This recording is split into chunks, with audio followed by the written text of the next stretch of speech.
10 taon. 10 taon ng pagsisisi at pagtitiis para sa utang na loob na naging tanikala sa aking leeg. Ngunit sa gabing ito, ang asawang pinangakuan ko ng habambuhay ay mas piniling itapon ako sa kalsada na parang basurang walang halaga sa harap ng kanyang kabit, Doña Trivenza Tariel. Akala ninyo ay tapos na si Sara Villacorte. Hindi nyo alam, ang babaeng binurol ninyo sa pait ay muling mabubuhay. Mas matapang, mas matalino, at handang bawiin ang lahat. Handa na ba kayong lumuhod sa harap ng babaeng inabuso ninyo? Ilang taon na tayong kasal, Sara, pero hanggang ngayon ay mukha ka pa ring katulong. Nakakasawa na ang pagmumukha mo. Ang mga salitang iyon ay tila isang matalim na balisong na humiwa sa katahimikan ng malawak na dining room ng mga Montemayor.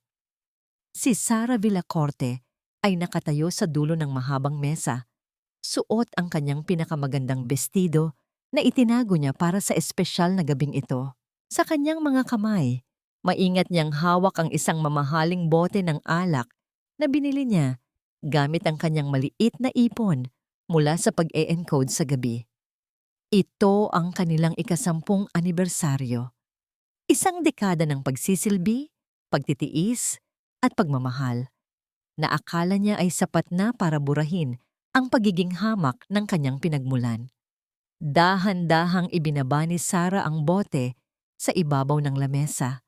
Ngunit bago pa man ito tuluyang lumapat, narinig niya ang tunog ng matitigas na takong napapalapit sa kanila. Hindi ito ang hakbang ni Doña Trivenza. Ang bawat lapat ng sapatos sa makintab na marmol ay may dalang kumpiyansa at kapangyarihan na tila umaangkin sa buong silid. Doon ay nakita niya si Tyrell, ang babaeng palaging nababanggit sa mga balita tungkol sa kumpanya, na ngayon ay nakakapit sa braso ng kanyang asawa. Tariel, ano ito? Ang tanging naibulong ni Sara habang ang bawat hibla ng kanyang puso ay nagsisimulang manginig. Hindi sumagot si Tariel. Sa halip, hinawakan niya ang kamay ni Tyrell sa harap mismo ni Sara. Isang kilos na tila nagdedeklara ng digmaan sa lahat ng mga pangakong binitawan nila sa harap ng dambana. 10 taon na ang nakalilipas. Ang mukha ni Tyrell ay tila isang pader ng yelo. Walang awa, walang pakialam. Huwag ka nang magtanong ng halata, Sara. Ang boses ni Doña Trivenza ay pumailan lang mula sa hagdanan. Bit-bit ang isang aura ng pagmamataas na tila siya ay isang reyna. Ang kanyang mga daliri ay may hawak na isang itim na envelope. Ang utang na loob mo sa amin ay sapat na para bayaran ang 10 taon mong pananatili rito. Pero ang pagnanakaw sa pondo ng kumpanya, ibang usapan na yan. Isang malakas na pagkabagsak ng itim na envelope sa lamesa ang bumasag sa huling pag-asa ni Sara. Lumapit ang donya sa kanya. Ang amoy ng mamahaling pabango nito ay tila nakakasuffocate. Ito ang mga dokumentong nagpapatunay na kinuha mo ang pera. At dahil mabait pa rin ako, hindi kita ipakukulong ngayon. Pero kailangan mong umalis. Ngayon din. Hindi ko magagawa yon, Mama. Alam niyo pong tapat ako sa inyo. Alang-alang kay Papa Tadeo, pakinggan niyo naman ako. Pagsusumamo ni Sara, ang kanyang boses ay tila isang basag na plaka.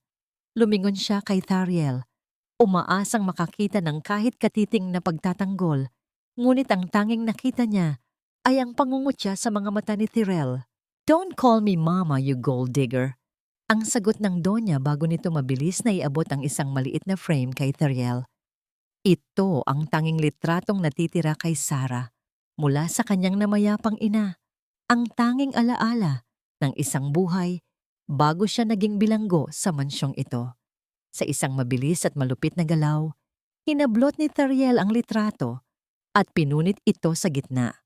Ang tunog ng pagkakasira ng papel ay tila ang tunog mismo ng kaluluwa ni Sara na nagkakapira-pira. Wala kang puwang sa pamilyang ito, Sara.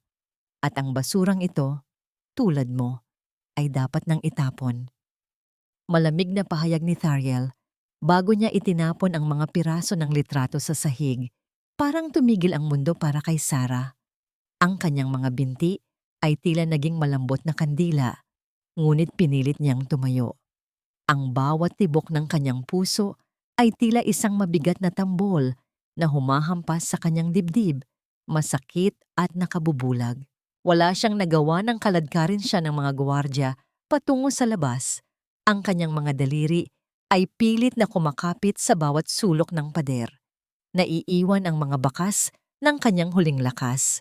Nang bumukas ang malaking gate ng mansyon, sinalubong siya ng isang malupit na ulan.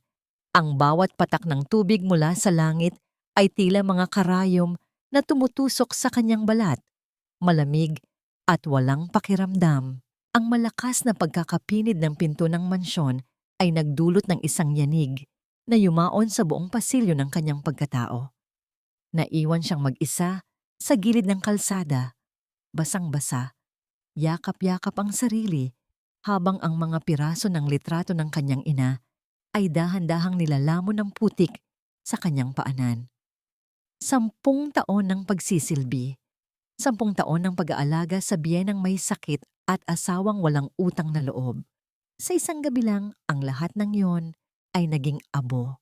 Habang pinagmamasdan niya ang liwanag ng mansyon mula sa labas ng rehas, isang tanong ang paulit-ulit na bumubulong sa kanyang isipan sa gitna ng hagulhol ng hangin.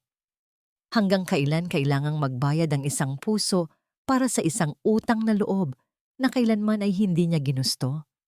Ang bawat dampi ng malamig na hangin sa basang balat ni Sarah ay tila isang malupit na paalala na wala na siyang babalikang tahanan. Nakaupo siya sa isang matigas na kahoy na bangko sa loob ng presinto. Ang kanyang mga kamay ay nakapatong sa kanyang kandungan habang pilit na pinipigilan ang panginginig ng kanyang buong katawan. Ang ingay ng mga electric fan na umiikot sa kisame at ang palitan ng mga salita ng mga pulis sa paligid ay tila isang malabong bulong na hindi na kayang abutin ng kanyang pandinig. Ang kanyang isipan ay nakakulong pa rin sa imahe ng pinunit na litrato ng kanyang ina na lumulutang sa maruming tubig sa harap ng mansyong kanyang pinaglingkuran. Sa gitna ng kanyang kawalan ng pag-asa, isang anino ang huminto sa kanyang harap. Dahan-dahan niyang iniangat ang kanyang paningin at doon niya nakita ang isang lalaking may dalang kakaibang katahimikan. Si Attorney Teron Lucero ay nakatayo sa kanyang harapan. Suot ang isang simpleng polo shirt na tila hindi nabagabag ng masamang panahon sa labas. Ang kanyang mga mata ay hindi nagtataglay ng panghuhusga o pait, kundi isang malalim na pag-unawa na noon lamang naramdaman ni Sarah mula sa isang estranghero. Miss Villacorte, ako si Teron. Nandito ako para tulungan ka. Ang mahinahong boses ng lalaki ay tila isang mainit na kumot na bumalot sa nanginginig na puso ni Sarah. Hindi makapagsalita si Sarah. Ang kanyang lalamunan ay tila punong-puno ng mga tuyong tinik na pumipigil sa bawat salitang nais niyang bitawan. Sa loob ng 10 taon, ang tanging boses na naririnig niya ay ang pang-aalipusta at utos, kaya naman ang marinig ang kanyang sariling apelyido na binanggit ng may paggalang ay tila isang panaginip. Dahan-dahang inabot ni Teron ang isang mainit na baso ng kape. Ang usok na lumalabas mula rito ay tila nagsasayaw sa gitna ng malamig na hangin ng presinto. Nang hawakan ni Sarah ang baso, ang init na dumaloy sa kanyang mga daliri ay nagdulot ng isang matinding kirot sa kanyang dibdib. Isang kirot ng pasasalamat na matagal na niyang kinalimutan. Attorney, bakit niyo po ito ginagawa? Wala na po akong pera. Wala na po akong kahit ano. Ang pautal-utal na tanong ni Sarah habang ang isang butil ng luha ay tuluyang kumawala sa kanyang mga mata at pumatak sa ibabaw ng mainit na kape. Ngumiti ng bahagya si Teron, isang nangiting may halong lungkot at determinasyon. Huwag mo muna isipin ang pambayad, Sarah. Mas mahalaga na makalabas ka rito. I've reviewed the initial claims at alam kong may mali sa mga paratang nila laban sa'yo. Matapos maayos ang pansamantalang paglaya ni Sarah, dinala siya ni Teron sa isang maliit at tahimik na karinderya na malapit sa presinto. Ang amoy ng mainit na sabaw at ang mahinang liwanag ng mga bombilya sa paligid ay nagbigay ng kaunting ginhawa sa pusong sugatan. Habang pinagmamasdan ni Sarah ang bawat kilos ni Theron, hindi niya mapigilang magtanong sa sarili kung bakit may isang taong handang tumulong sa kanya sa kabila ng kanyang abang kalagayan.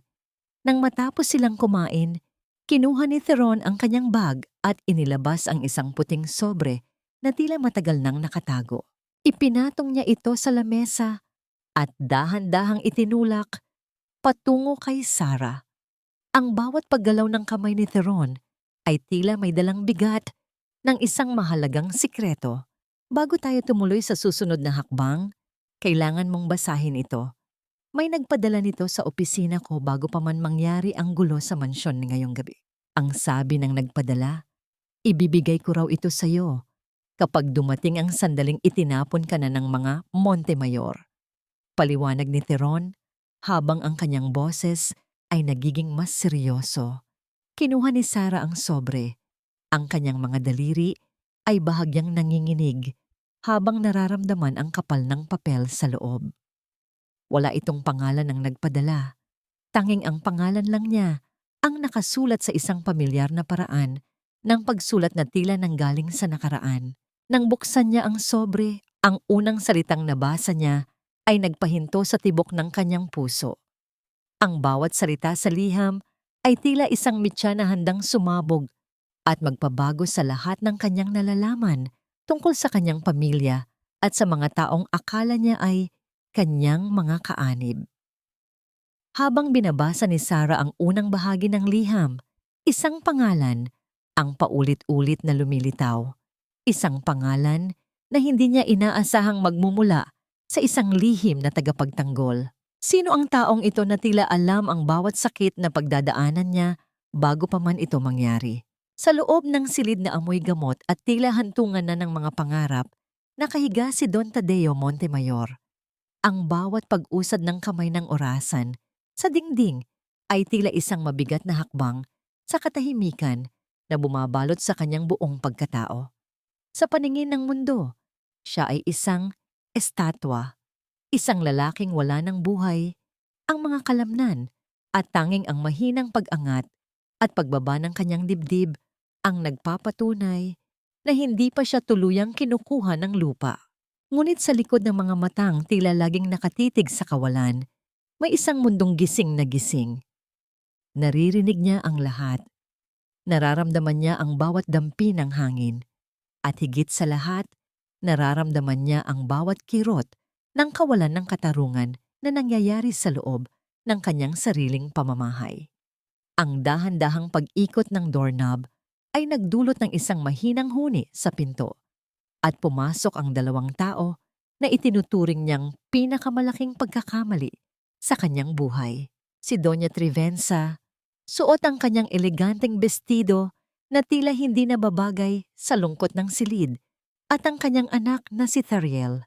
Lumapit ang Donya sa gilid ng kama ni Tadeo. Ang kanyang mga daliri na puno ng mamahaling alahas ay dahan-dahang humawak sa kumot ng asawa. Wala na ang paborito mong manugang Tadeo. Ang boses ng Donya ay puno ng kamandag na pilit itinatago sa ilalim ng isang mapait na ngiti. Sa wakas, malinis na ang bahay na ito sa bahid ng pagiging hampas lupa. Hindi ko akalain na aabot ng 10 taon bago ko siya tuluyang mapaalis. Masyado siyang naging kapit-tuko sa utang na loob. Tiningnan ni Thariel ang kanyang ama nang walang kahit anong emosyon. Ma, stop it. Wala naman siyang naririnig. Let's focus on the documents. Ngayong wala na si Sarah na palaging nakabantay sa kanya, mas madali na nating maipapasa ang lahat ng titulo sa pangalan ko. Lalo na ang ancestral land sa probinsya na gustong-gusto ni Tyrell. Ang bawat salita ni Thariel ay tila isang malakas na sampal sa puso ni Tadeo. Gusto niyang sumigaw. Gusto niyang bumangon at ipagtanggol ang babaeng tanging nagpakita sa kanya ng tunay na pagkalinga sa loob ng maraming taon. Naaalala ni Tadeo ang bawat gabi nang si Sarah ay tahimik na umiiyak sa tabi ng kanyang kama habang dahan-dahang pinupunasan ang kanyang katawan. Naaalala niya ang bawat bulong ng panalangin ni Sarah, humihiling ng himala para sa kanyang paggaling, kahit na ang kapalit nito ay ang sariling kaligayahan ng babae. Si Sarah lamang ang nakakaalam kung anong prutas ang gusto niya. Si Sarah lamang ang nakakaalam kung paano ayusin ang kanyang unan para hindi siya mahirapan sa paghinga. At ngayong wala na ang kanyang tanging anghel, naramdaman ni Tadeo ang isang matinding lamig na tila nanunuot sa kanyang mga buto. Nang lumabas ang mag-ina sa silid, muling bumalik ang katahimikan. Ngunit pagkalipas ng ilang minuto, naramdaman ni Tadeo ang isang pamilyar at magaspang na kamay na humawak sa kanyang noo. Si Manang Rosa, ang matandang katulong na tanging nakakaalam ng kanyang lihim. Nakita ni Rosa ang isang butil ng luha na dahan-dahang kumawala sa sulok ng mata ni Tadeo at gumapang pababa sa kanyang sentido. Don Tadeo, patawad po. Wala po akong nagawa para pigilan sila kay Ma'am Sarah. Ang paos na boses ni Rosa ay puno ng pagsisisi habang maingat niyang pinupunasan ang luha ng amo. Pero huwag po kayong mag-alala. Alam ko pong darating ang araw na magbabayad silang lahat. Isang mahinang paggalaw ng hintuturo ni Tadeo ang tanging naging sagot niya. Isang senyales na tanging si Rosa lamang ang nakakaunawa. Ang apoy ng galit sa loob ni Tadeo ay nagsimulang magliyab ng mas matindi. Hindi siya pwedeng sumuko. Hindi siya pwedeng manatiling bilanggo sa sarili niyang katawan habang ang mga taong mahal niya ay dinudurog ng mga hayop na ito.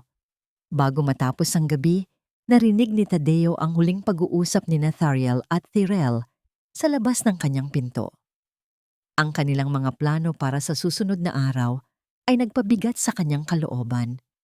Plano nilang tuluyang burahin ang anumang bakas ni Sarah sa mundong ito, kabilang na ang huling bagay na pinanghahawakan ng babae para sa kanyang dangal. Ano ang kayang gawin ng isang lalaking tila patay na sa paningin ng lahat upang iligtas ang babaeng naging tanging buhay niya sa loob ng isang dekada? Ang bawat pagpindot ni Sarah sa keyboard ng computer ay tila isang paglalakbay sa isang dayuhang lupain. Ang kanyang mga daliri na sanay sa paghawak ng mabibigat na kaldero, paglalaban ng mga kurtina, at paglilinis ng bawat sulok ng mansyon sa Alabang ay tila naninigas sa harap ng makabagong teknolohiya. Sa loob ng maliit at payak na opisina ni Attorney Teron, nararamdaman ni Sarah ang isang uri ng pagkatao na matagal nang kinuha sa kanya, ang karapatang matuto at maging kapaki-pakinabang sa paraang hindi lamang pagsisilbi sa iba. Napansin ni Teron ang bahagyang panginginig ng mga kamay ni Sarah. Lumapit ang abogado, ang amoy ng kape, at bagong lathalang papel ay sumunod sa bawat hakbang nito. Hindi siya nagpakita ng inip o pagmamadali. Sa halip marahan siyang tumayo sa likuran ni Sarah. Sapat ang distansya para hindi ito mailang, ngunit malapit para maramdaman ang init ng kanyang presensya. Dahan-dahan lang, Sarah. Walang nagmamadali rito. Isipin mo na ang bawat letra ay isang hakbang palayo sa nakaraan. Ang mahinahong paalala ni Teron. Nang ituro niya ang tamang paghawak sa mouse, hindi sinasadyang dumampi ang kanyang balat sa kamay ni Sarah. Ang bawat gasgas at paso sa mga daliri ng babae ay tila nagsasabi ng isang kwento ng hirap na hindi kailanman binayaran ng pasasalamat. Naramdaman ni Sarah ang isang mabilis na pintig sa kanyang dibdib. Isang uri ng pagkagulat na may halong ginhawa na matagal na niyang hindi nararamdaman. Sa gitna ng kanilang katahimikan, isang babae ang pumasok sa opisina. Si Thalia, isang dating empleyado ng mga Montemayor na tinanggal ng walang katarungan, ay natigilan nang makita si Sarah. Ang kanilang mga mata ay nagtagpo at sa isang saglit, ang lahat ng pait ng nakaraan ay tila nag-ugnay sa kanilang dalawa. Lumapit si Thalia at hinawakan ang kamay ni Sarah, isang kilos ng pakikiramay na mas malakas pa sa anumang salita. Ma'am Sarah, akala ko po ay nakalimutan na tayo ng mundo. Hindi ko akalain na makikita ko kayo rito na lumalaban din. Ang gumaralgal na boses ni Thalia ay nagpadala ng init sa puso ni Sarah. Sa sandaling iyon, napagtanto ni Sarah na hindi lang siya ang biktima. Marami silang binuwag ng kasakiman ni Nathariel at Doña Trivenza. Nang sumapit ang hapon, nagpasya si Sarah na pumunta sa isang malapit na mall para bumili ng ilang pangunahing pangangailangan gamit ang unang allowance na ibinigay ni Theron. Sa kabila ng kanyang simpleng suot, pilit niyang itinataas ang kanyang noo. Ngunit tila hindi pa tapos ang tadhana sa pagsubok sa kanya. Sa gitna ng mataong pasilyo, isang pamilyar at matalim na tawa ang nagpalingon sa kanya.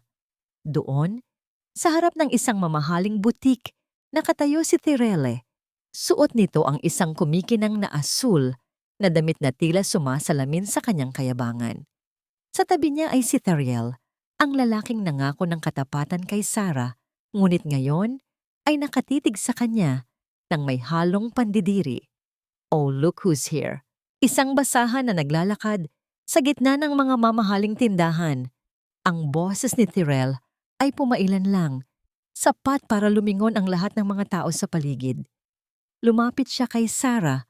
Ang amoy ng kanyang pabango ay tila isang laso na dumapo sa hangin.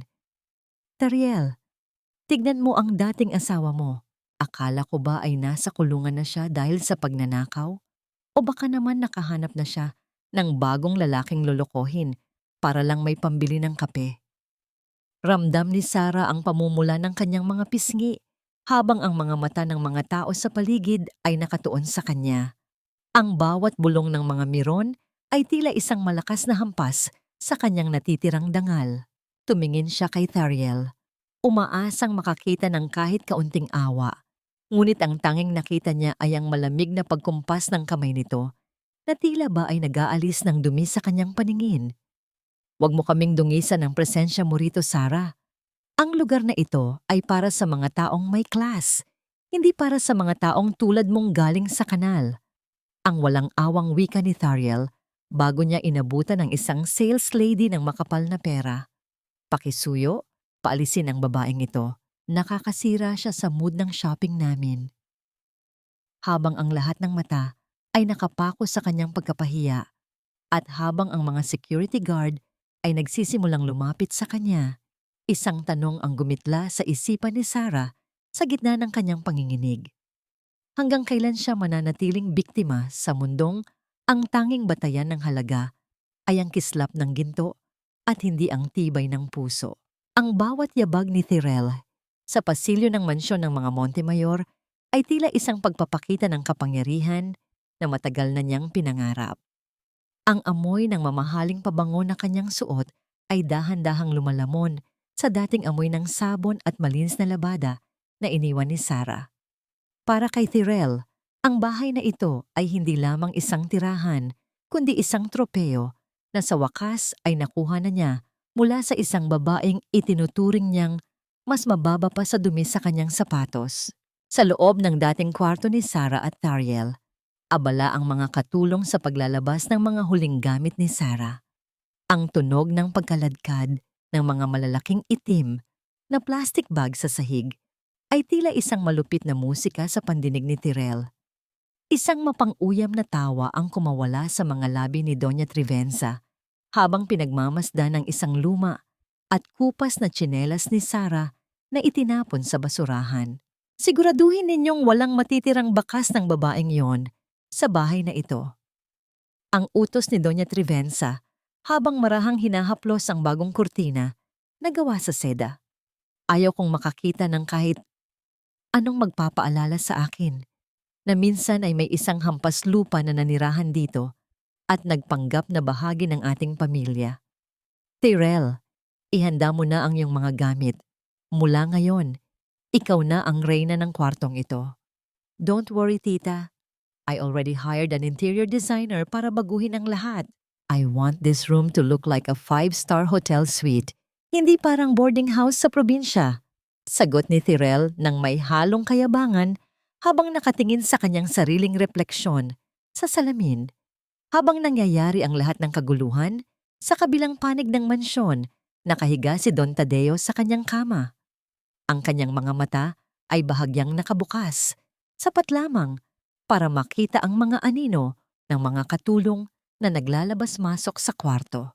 Nang ang isa sa mga plastic bag ay bahagyang bumukas dahil sa pagmamadali ng isang katulong, isang maliit at makinang na bagay ang nalaglag at gumulong patungo sa ilalim ng kama ni Don Tadeo. Nang lisanin ng lahat ang silid, unti-unting iginalaw ni Don Tadeo ang kanyang kamay nang may matinding hirap. Ang bawat sentimetro ng pag-abot niya sa ilalim ng kama ay tila 1,000,000 paglalakbay na puno ng sakit at pagod.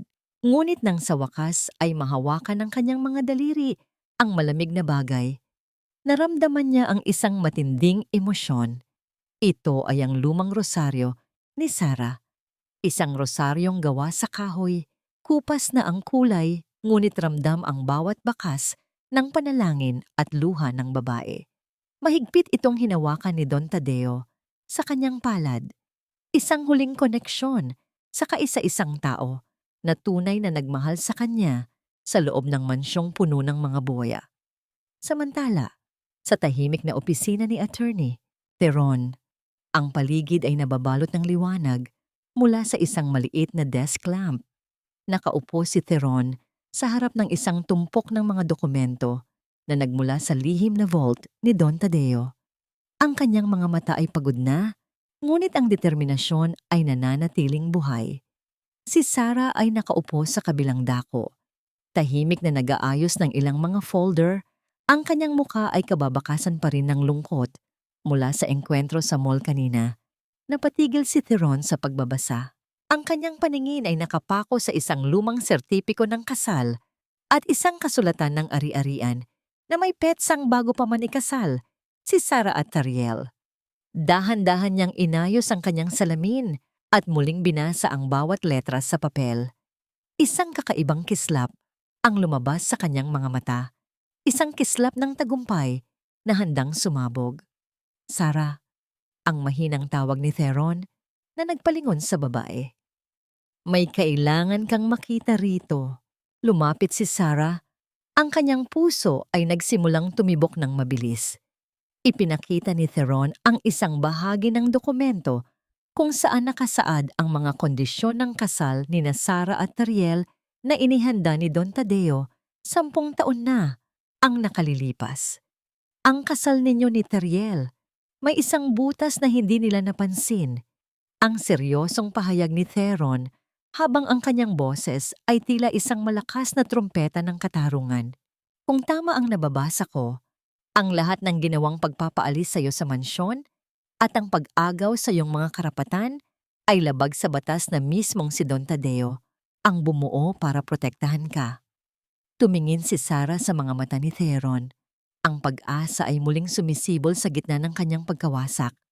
Ngunit bago pa man siya makapagsalita, isang tanong ang lumabas sa kanyang isipan habang nakatingin sa seryosong mukha ng abogado. Ano ang kayang gawin ng isang biktima kapag nalaman niyang ang taong akala niyang nagkulong sa kanya ay siya rin palang nag-iwan ng susi para sa kanyang paglaya? Sa harap ng salamin sa maliit na banyo ng opisina ni Theron, tumayo si Sarah at pinagmasdan ang sariling refleksyon. Ang mga mata na dati ay laging puno ng luha at takot ay tila unti-unting pinapalitan ng isang kakaibang liwanag, isang alab na hindi nagmula sa galit, kundi sa paghahangad ng katarungan. Kinuha niya ang isang suklay at maayos na inayos ang kanyang buhok. Bawat hagod ay tila pag-aalis ng dumi ng kahapon. Isang tipid na ngiti ang sumilay sa kanyang mga labi. Isang ngiting hindi para sa iba, kundi para sa kanyang sarili. Ito ang unang pagkakataon na nakita niya ang isang babaeng marunong lumaban sa loob ng salaming yon. Bumalik siya sa lamesa kung saan naghihintay si Theron. Ang silid ay nababalot ng masinsinang pag-aaral. Ang mga dokumentong nagmula sa lihim na vault ni Don Tadeo ay nakalatag na parang mga piraso ng isang malaking puzzle. Dahan-dahang itinuro ni Theron ang isang serye ng mga pirma sa dulo ng isang financial report. Tignan mo ito ng mabuti, Sarah. Ang bawat kurba ng panulat sa pangalan mo ay tila pinilit. Masyadong pantay, masyadong perpekto para sa isang taong nagmamadali o nanginginig. Paliwanag ni Theron habang ang kanyang boses ay puno ng katiyakan. Nilito kanila, Sarah. Pinapirma kanila sa mga dokumentong akala mo ay para sa kumpanya. Pero ang totoo, ginamit nila ang pangalan mo para maglabas ng pondo patungo sa mga dummy accounts. Hinawakan ni Sarah ang papel. Ang kanyang mga daliri ay dahan-dahang dumaan sa ibabaw ng kanyang sariling pirma na ginaya ng iba. Ang bawat alaala ng mga gabing pinapapirma siya ni Theriel ng mga dokumento habang siya ay pagod na pagod ay tila muling bumalik. Isang matinding kirot ang naramdaman niya sa kanyang dibdib, ngunit sa halip na maiyak, hinigpitan niya ang pagkakahawak sa papel. Attorney, naaalala ko na. Sasabihin ni Theriel na kailangan lang ito para sa mga tax ng bahay. Masyado akong naging tanga para maniwala sa kanya dahil sa utang na loob ko sa pamilya nila. Ang baimbin ni Sarah, ang kanyang boses ay matatag na at wala ng panginginig. Ipinagpatuloy nila ang paghahanap hanggang sa matuklasan nila ang isang pangalang paulit-ulit na lumilitaw sa mga transaksyon sa labas ng bansa. Ang pangalan ni Theriel ay nakadikit sa isang kumpanya na walang ibang ginagawa kundi tumanggap ng malalaking halaga ng pera mula sa kumpanya ng mga Montemayor. Ito ay hindi lamang simpleng pagnanakaw. Ito ay isang organisadong paglilinis ng maruming pera na maaaring ikabagsak ng buong imperyo ni na Doña Trevenza. Napatitig si Theron kay Sarah. Ang paghanga sa kanyang mga mata ay hindi maikakaila. You're doing great, Sarah. Hindi ka lang biktima rito. Ikaw ang susi para mailigtas din si Don Tadeo mula sa mga taong unti-unting pumapatay sa kanya. Ang katahimikan ng gabi sa opisina ay binuwag ng mahinang ugong ng telepono ni Sarah na nakapatong sa ibabaw ng mga folder. Ang panginginig ng gadget sa ibabaw ng lamesa ay tila isang babala. Nang makita niya ang pangalan ni Manang Rosa sa screen, tila tumigil ang pag-ikot ng mundo para kay Sarah. Ang kanyang mga kamay ay muling nanginig, hindi dahil sa takot para sa sarili, kundi dahil sa kutob ng panganib. Manang Rosa, ano pong nangyayari? Ang mabilis na tanong ni Sarah nang sagutin niya ang tawag. Mula sa kabilang linya, narinig ni Sarah ang boses ng matanda na tila hinahabol ang hininga at puno ng desperasyon. Ang bawat salita ni Rosa ay tila isang malakas na hampas ng alon na sumisira sa katahimikan ng gabi. Ma'am Sarah, kailangan niyo pong bumalik. Pinapatay na nila si Don Tadeo. Itinigil na nila ang pagbibigay ng gamot sa kanya. Wala na siyang malay at parang hindi na humihinga. Ang hagulhol ni Rosa ay dinala ng hangin, tila isang sumamo para sa buhay na unti-unti nang nauubos. Nabitawan ni Sarah ang folder na hawak niya. Ang mga papel ay nagliparan sa sahig, tila mga puting ibon na nawalan ng pakpak. Tumingin siya kay Theron. Ang kanyang mga mata ay naniningkit sa tindi ng emosyon at desisyon. Ang laban na akala niya ay para sa kanyang dangal lamang ay naging isang karera na para sa buhay ng kaisa-isang taong nagmalasakit sa kanya sa loob ng mansyong yun. Paano niya magagawang sagipin ang isang buhay kung ang bawat hakbang pabalik sa mansyong yon ay tila pagpasok muli sa isang kulungang puno ng mga halimaw? Ang bawat hibla ng hangin sa gabing iyon ay tila may dalang babala ng kamatayan at pag-asa. Hindi na nag-aksaya ng panahon si Sarah. Sa tulong ni Theron, mabilis silang nagtungo sa alabang, ngunit tumigil ang sasakyan ilang metro bago ang malaking gate ng mansyon. Alam ni Sarah na hindi siya maaring pumasok bilang dating manugang. Ang kanyang pangalan ay tila isang sumpa na magpapawala ng lahat ng kanyang pagkakataon. Suot ang isang malaki at kupas na jacket at ang isang lumang sombrero na tila uniforme ng isang tagahatid ng pagkain. Mabilis na lumabas si Sarah sa sasakyan. Ramdam niya ang mahigpit na hawak ni Theron sa kanyang braso bago siya tuluyang bumitaw. Ang bawat daliri ng abogado ay tila nag-iiwan ng isang pangako na hindi siya mag-iisa sa labang ito. Mag-iingat ka, Sarah. I'll be watching from here. Isang senyas mo lang papasok kami. ang seryosong bilin ni Theron habang ang kanyang mga mata ay nagniningning sa ilalim ng liwanag ng buwan. Tumango si Sarah, ang kanyang lalamunan ay tuyong-tuyo sa tindi ng kaba. Ang bawat hakbang niya patungo sa maliit na pintuan para sa mga tauhan ay tila paglalakad sa ibabaw ng maliliit na bubog. Nang makita niya si Manang Rosa na naghihintay sa anino ng malalaking halaman, naramdaman ni Sarah ang isang bahagyang ginhawa. Ang marahang pagbukas ng pinto ay hindi gumawa ng anumang ingay. Salamat sa langis na inilagay ni Rosa sa mga bisagra. Dali, Ma'am Sarah. Habang nasa baba pa sila at nag-iinuman ng alak, ang pabulong na yaya ni Rosa habang ang kanyang kamay ay nanginginig sa takot. Habang binabaybay ni Sarah ang pasilyo na dati ay kanyang nililinis bawat umaga, ang bawat gamit na kanyang nadadaanan ay tila mga saksi sa kanyang mga nakaraang pait. Ang amoy ng mansyon, ang halo ng mamahaling wax para sa sahig at ang pabango ni Doña Trivenza ay tila sumasakal sa kanyang bawat paghinga.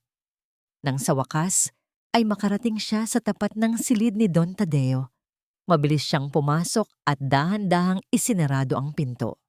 Ang loob ng silid ay nababalot ng isang nakabibinging katahimikan. Doon, nakahiga ang matanda. Ang kanyang mukha ay tila naging papel na sa kaputlaan.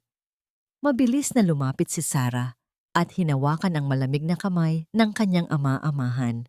Ang bawat butil ng luha ay nagsimulang pumatak mula sa mga mata ni Sarah nang makita ang kalagayan ng tanging tao na itinuring siyang tunay na pamilya. Papa Tadeo, nandito na po ako. Patawarin niyo po ako kung ngayon lang ako bumalik. Ang hikbi ni Sarah habang dahan-dahang hinahaplos ang noo ng matanda. Sa gitna ng kanyang pag-iyak, naramdaman ni Sarah ang isang kakaibang paggalaw. Ang mga daliri ni Don Tadeo na dati ay walang buhay ay unti-unting kumurap sa loob ng kanyang palad. Dahan-dahang idinilat ng matanda ang kanyang mga mata. Walang lumabas na tunog sa kanyang mga labi, ngunit ang kislap ng kanyang paningin ay sapat na para sabihing naghihintay siya sa sandaling ito. Gamit ang huling lakas ng kanyang katawan, iginalaw ni Don Tadeo ang kanyang kaliwang kamay patungo sa ilalim ng kanyang unan. May kinuha siyang isang maliit at makinang na susi na may nakaukit na letrang T. Ibinigay niya ito kay Sarah. Ang kanyang mahigpit na hawak ay tila isang paglilipat ng lahat ng kanyang tiwala at kapangyarihan. Ang vault sa library, ang mahinang bulong ni Tadeo na tila isang hangin na dumaan sa pandinig ni Sarah. Nanginginig ang mga kamay ni Sarah habang tinatanggap ang susi. Ito na ang huling piraso ng katotohanan.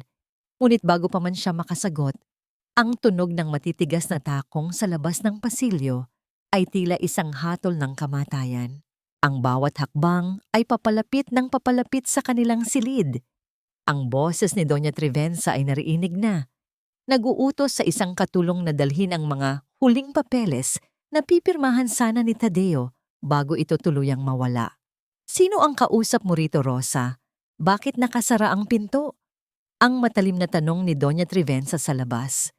Ang marahang pag-ikot ng doorknob ay tila isang hudyat ng pagkawasak ng lahat. Wala nang mapagtataguan si Sarah sa loob ng maliit na silid na yon.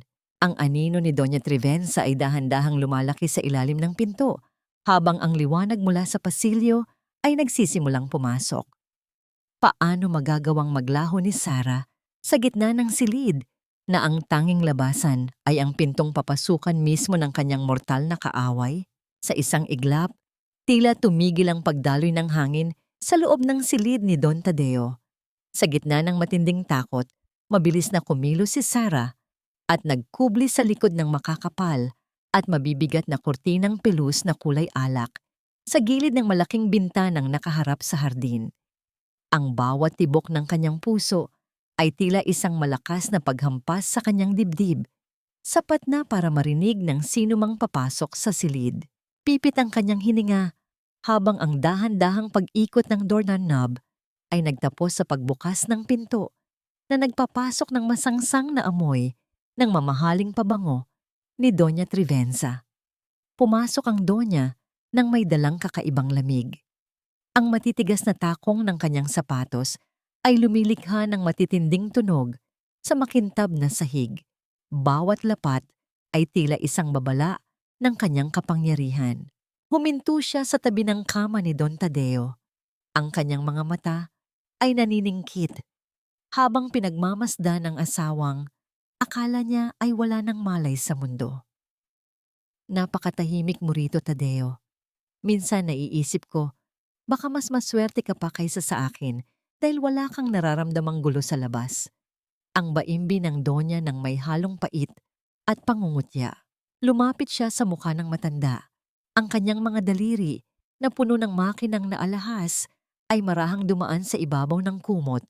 Tila hinahanap ang anumang bagay na hindi dapat naroroon. Alam mo ba, pinalayas ko na ang paborito mong manugang. Sigurado akong masaya ka para sa akin dahil sa wakas ay wala nang sagabal sa ating mga plano. Bukas, pipirmahan na natin ang huling dokumento. Huwag kang mag-alala. Gagabayan ko ang kamay mo para hindi ka mahirapan. Mula sa kanyang pinagtataguan, nararamdaman ni Sarah ang panginginig ng kanyang sariling mga kamay habang mahigpit na hawak ang susi na ibinigay ni Don Tadeo. Gusto niyang sumigaw, gusto niyang lumabas at harapin ang babaeng ito, ngunit alam niyang ang katarungan ay nangangailangan ng tamang pagkakataon. Nang tuluyang lisanin ng Donya ang silid, mabilis ngunit maingat na lumabas si Sarah sa balkonahe at dahan-dahang bumaba sa tulong ng mga baging at halaman na kanyang kabisado ang bawat kapit. Sa labas ng gate, naghihintay ang sasakyan ni Theron. Nang makapasok si Sarah, ang katahimikan sa loob ng sasakyan ay tila isang ligtas na kanlungan mula sa mga halimaw ng mansyon. Hindi agad nagtanong si Theron. Sa halip, inabot niya ang isang tuyong tuwalya at pinanood si Sarah na dahan-dahang ibalik ang kanyang hininga sa normal na takbo. Habang binabaybay ang daan pabalik sa opisina, ang liwanag ng mga ilaw sa kalsada ay tila mga anino na dumadaan sa mukha ni Sarah. Napansin ni Theron ang labis na pagod at pangungulila sa mga mata ng babae. Itinigil niya ang sasakyan sa isang tahimik na bahagi ng kalsada kung saan ang tanging maririnig ay ang mahinang paghampas ng hangin sa labas. Sarah, okay ka lang? Ang mahinahong tanong ni Theron. Ang kanyang boses ay may dalang timpla ng pag-aalala na tila tumutunaw sa yelong bumabalot sa puso ni Sarah. I was so close to her, attorney. Ramdam ko ang galit niya, ang kawalan niya ng konsensya. Ang gumaralgal na boses ni Sarah habang nakatingin sa kanyang mga palad. Para sa kanya, isang pirasong papel lang ang buhay ni Papa Tadeo. Masyado silang malupit. Dahan-dahang inabot ni Theron ang kanyang kamay at marahang inayos ang ilang hibla ng buhok ni Sarah na nabasa ng ulan at dumidikit sa kanyang pisngi. Ang bawat dulo ng daliri ng abogado ay tila may dalang panggagamot sa mga sugat na hindi nakikita. Sa sandaling iyon, ang distansya sa pagitan nila ay tila nawala at ang tanging nanatili ay ang init ng kanilang pag-uunawaan. Naramdaman ni Sarah ang isang mabilis, ngunit banayad na pintig sa kanyang dibdib. Isang damdaming akala niya ay patay na kasabay ng kanyang nabigong kasal. Hindi ka na mag-iisa sa laban na ito, Sarah. I promise you, gagawin natin ang lahat para mabawi ang dangal mo at ang kaligtasan ni Don Tadeo. Ang bulong ni Theron, ang kanyang mga mata, ay nakatitig ng diretso sa mga mata ni Sarah, tila nangangako ng isang kinabukasang hindi na puno ng pait. Nang makabalik sila sa opisina, isang matinding pagod ang bumalot kay Sarah, kaya naman hindi niya napansin na nakatulog na siya sa sofa habang yakap ang folder ng mga dokumento. Maingat siyang binuhat ni Theron patungo sa maliit na kwarto sa loob ng opisina at dahan-dahang inihiga. Pinagmasdan ni Theron ang payapang mukha ng babae bago siya lumabas para ipagpatuloy ang trabaho. Ngunit sa gitna ng katahimikan ng madaling araw, ang telepono ni Theron ay nakatanggap ng isang mensahe mula sa isang hindi kilalang numero. Isang larawan ang kalakip nito, isang larawan ni Theron at Sarah. Habang sila ay nasa loob ng sasakyan kanina, kitang-kita ang malapit nilang pag-uusap. Kasunod nito ay isang maikling babala na nagpabilis sa tibok ng puso ng abogado. Ingatan mo ang iyong mga hakbang, attorney. Ang pakikialam sa pamilya Montemayor ay may katumbas na mataas na presyo.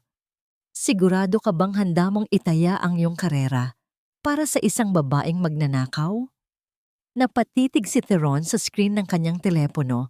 Ang kanyang kamao ay mahigpit na nag-umpisa habang ang panganib ay tila muling kumakatok sa kanilang pintuan. Ang bawat pulang numero sa monitor ng kanyang computer ay tila mga maliliit na linta na dahan-dahang humihigop sa huling lakas ni Tariel Montemayor.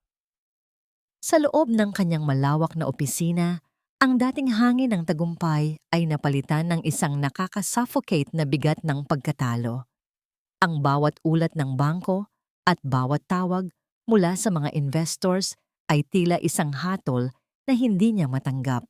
Sa loob lamang ng ilang linggo, matapos niyang palayasin si Sarah, ang imperyong itinayo ng kanyang ama ay nagsimulang gumuho na parang isang kastilyong gawa sa buhangin. Ang marahas na paghampas ng kanyang palad sa ibabaw ng lamesang gawa sa mahogany ay nagdulot ng pagyanig ng mga kristal na dekorasyon sa paligid. Hindi maunawaan ni Tariel kung paanong ang lahat ng kanyang mga plano ay biglang naging abo. Sa kanyang isipan, may isang taong dapat sisihin sa lahat ng malas na nararanasan niya ngayon. It's all because of her. Mula nang umalis ang babaeng yon, lahat ay naging palpak. Ang baimbi ni Tariel habang ang kanyang mukha ay namumula sa galit at desperasyon. Isang baso ng alak ang mahigpit niyang hawak. Ang bawat lagok ay tila sinusubukang lunurin ang takot na unti-unti nang kumakalat sa kanyang dibdib. Pumasok si Doña Trivenza sa opisina. Ang kanyang mukha ay kababakasan din ng matinding pag-aalala sa kabila ng makapal na makeup. Ang bawat hakbang niya ay tila mas mabigat kaysa sa dati na wala ang dating kumpas ng isang reyna.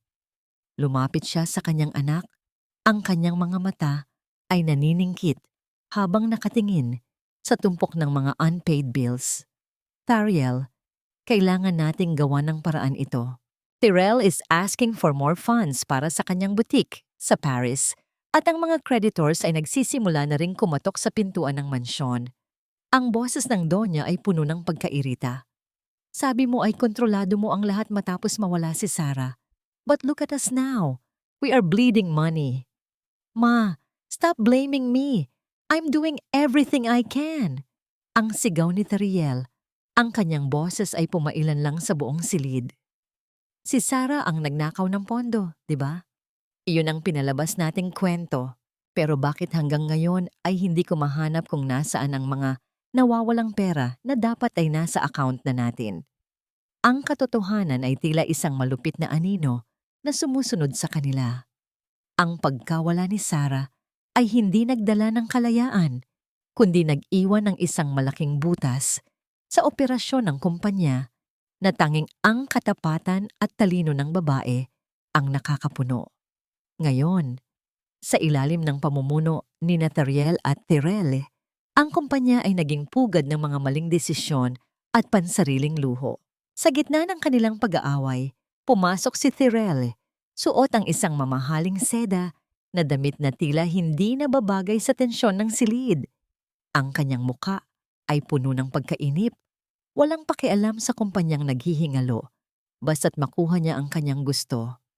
Babe, we need to focus on the grand gala next week.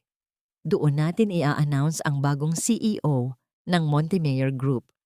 Kapag naging official na ang lahat, investors will trust us again. It's the only way out.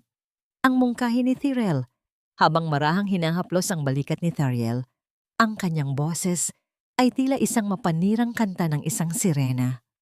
Huminga ng malalim si Tariel at dahan-dahang itinuon ang kanyang paningin sa imbitasyon para sa Grand Gala sa Alabang. Ang papel ay makinang at elegante, tila nagtatago ng lahat ng baho at dumi Sa likod ng kislap nito, iniisip niya na ito na ang huling baraha na maaari niyang itaya upang manatili sa tuktok. Fine, we will make it the biggest event of the year.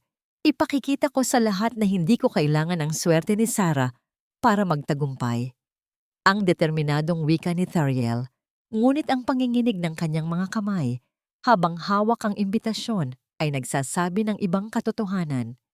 Habang naghahanda ang mga Montemayor para sa kanilang huling palabas, sa kabilang panig ng lungsod, nakatayo si Sarah sa tapat ng isang malaking board sa loob ng opisina ni Theron. Ang bawat koneksyon ng pandaraya ni Nathariel at Thirel ay malinaw na nakaguhit sa harap niya. Ang bawat butil ng pagtitiis ni Sarah sa loob ng 10 taon ay naging matalas na sandata na handang tumama sa puso ng mga nagpahirap sa kanya. Tumingin si Theron kay Sarah, ang kanyang paningin ay puno ng paghanga at katapatan. Handa ka na ba, Sarah? The grand gala will be their coronation night, but it could also be their funeral. Tumingin si Sarah sa malayo. Ang kanyang puso ay hindi na nanginginig sa takot, kundi nagniningning sa katarungan. Isang mahalagang impormasyon ang natuklasan ni Theron sa huling minuto. Isang impormasyong maaaring magpabago sa lahat ng plano ni Thariel para sa gabing iyon. Ano ang gagawin ni Thariel kapag nalaman niyang ang trono na akala niya ay kanyang-kanya na ay nakatayo pala sa ibabaw ng isang mitsa na handa ng sumabog? Ang malamig na kislap ng gintong susi sa ilalim ng liwanag ng desk lamp sa opisina ni Theron ay tila isang mata na nakatitig sa kaluluwa ni Sarah. Ramdam niya ang bigat nito sa kanyang palad.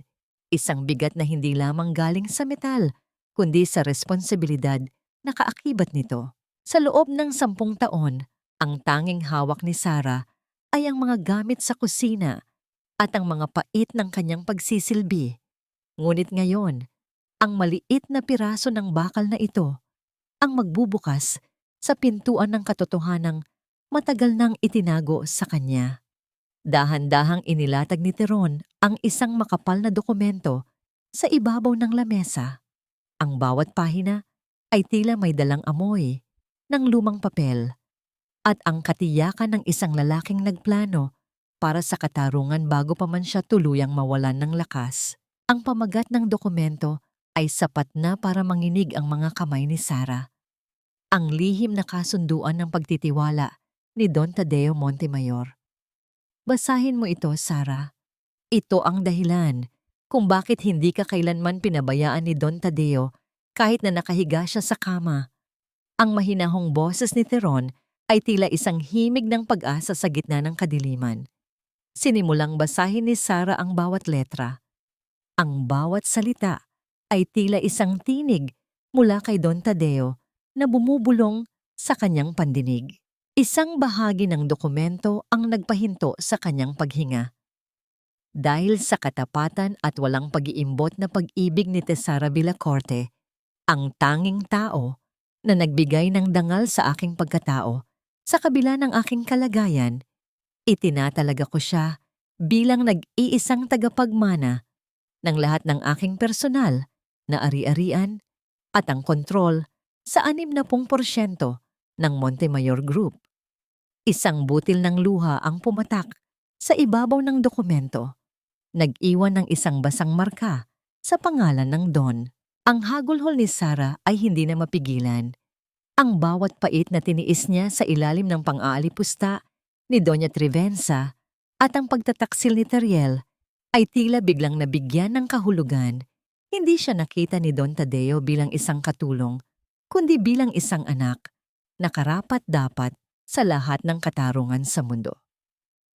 Attorney, bakit? Bakit ako? Isa lang naman akong hampas lupa sa paningin nila. Ang gumaralgal na tanong ni Sarah habang ang kanyang dibdib ay sumisikip sa tindi ng emosyon. Lumapit si Theron at dahan-dahang ipinatong ang kanyang kamay sa balikat ni Sarah. Ang bawat daliri ng abogado ay nagpadala ng isang mensahe ng lakas at pagpapahalaga. Dahil nakita niya ang iyong puso, Sarah, isang puso na hindi kayang bilhin ng pera o sirain ng kasamaan. You are the daughter he never had. At ang dokumentong ito ang iyong kalasag laban sa kanila. Habang ang liwanag ng pag-asa ay nagsisimulang sumibol sa opisina ni Theron, isang madilim na balaki naman ang nabubuo sa loob ng mansyon ng mga Montemayor. Sa library, kung saan nakatago ang lihim na vault, nakatayo si Nathaniel at Tyrell. Ang liwanag ng buwan na pumapasok sa bintana ay nagbibigay ng mga nakatatakot na anino sa kanilang mga mukha.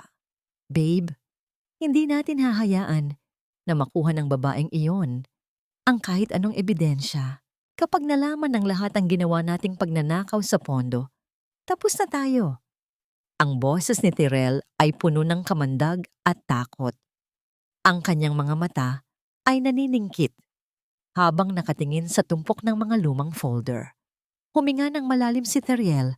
Ang kanyang mukha ay kababakasan ng isang desperadong desisyon. Isang maliit na bote ng gasolina ang hawak niya. Ang amoy nito ay dahan-dahang kumakalat sa loob ng silid na puno ng kasaysayan. Ang bawat paggalaw niya ay tila isang pagtataksil sa sarili niyang dugo. Gagawa tayo ng aksidente, Tyrell. Isang sunog na magbubura sa lahat ng dokumento. Kasama na ang vault na hindi natin mabuksan. Kapag naging abo na ang lahat, wala nang magiging patunay si Sarah laban sa atin. Ang malamig na pahayag ni Tyrell, ang kislap ng isang lighter sa kanyang kamay, ay tila isang maliit na bituin ng kamatayan sa gitna ng kadiliman. Dahan-dahang inilapit ni Tyrell ang apoy sa dulo ng isang kurtina. Ang bawat segundo ay tila isang mabigat na hakbang patungo sa isang trahedyang hindi na mababaligtad. Ngunit sa sandaling iyon, isang malakas na paggalaw sa labas ng pinto ang nagpalingon sa kanila. Ang anino ng isang tao ay dahan-dahang lumalaki sa ilalim ng pinto, tila may isang matang nakamasid sa kanilang bawat krimen. Sino ang nakatayo sa labas ng silid sa gitna ng gabi? At sapat ba ang katarungan ni Sarah upang pigilan ang apoy na handang tumupok sa huli niyang pag-asa? Ang bawat kislap ng mga kristal na chandelier sa malawak na ballroom ng mansyon sa Alabang ay tila mga nanunuyang mata na nakamasid sa bawat panauhing dumarating. Ngayong gabi, ang Grand Gala ay hindi lamang isang selebrasyon ng yaman at kapangyarihan. Ito ay isang entablado para sa pinakamalaking kasinungalingan na itinayo ng pamilya Montemayor sa loob ng isang dekada. Ang bawat baso ng mamahaling champagne na nagtatama sa isa't isa ay lumilikha ng isang matinis na tunog na tila hudyat ng isang pagtatapos na hindi inaasahan ng sinuman.